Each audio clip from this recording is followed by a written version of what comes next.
Le 26 septembre 2023, le Conseil national de la transition a adopté la loi de finances rectificative, portant le budget à 37 249,45 milliards de francs guinéens, soit une augmentation de 1142,70 milliards GNF, 3,16%, par rapport à la prévision initiale de 36 106,74 milliards GNF. Cependant, lors du vote, Mamadou Fadia Baldé a choisi de s'abstenir alors qu'il dit avoir joué un rôle actif dans l'examen et la rédaction du rapport de la LFR 2023.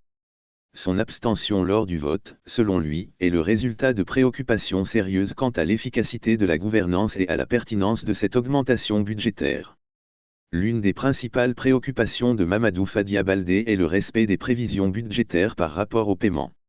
Il estime que la véritable mesure de l'efficacité de la gouvernance réside dans la capacité du gouvernement à exécuter les paiements conformément aux prévisions budgétaires. J'ai participé activement à l'ensemble des travaux, depuis le début de l'examen de la loi de finances jusqu'à sa finalisation, et j'ai également joué un rôle actif dans la rédaction du rapport.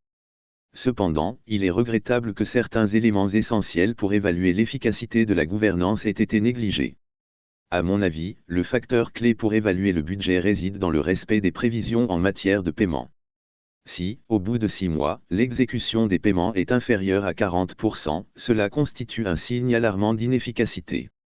Mamadou Fadia Baldé souligne également que la LFR n'est pas une obligation pour le gouvernement, mais plutôt une mesure qui devrait être prise en cas de nécessité, notamment lorsque le gouvernement est capable d'absorber les montants du budget initial.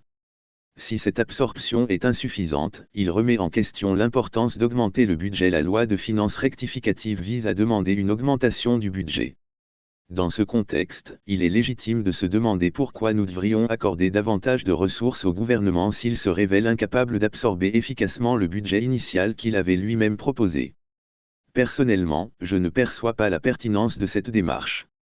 Il est essentiel de souligner que la loi de finances rectificative n'est pas une obligation pour le gouvernement, mais plutôt une mesure à prendre en cas de nécessité réelle, notamment lorsque le gouvernement a démontré sa capacité à mobiliser et à gérer les montants budgétaires de manière efficiente.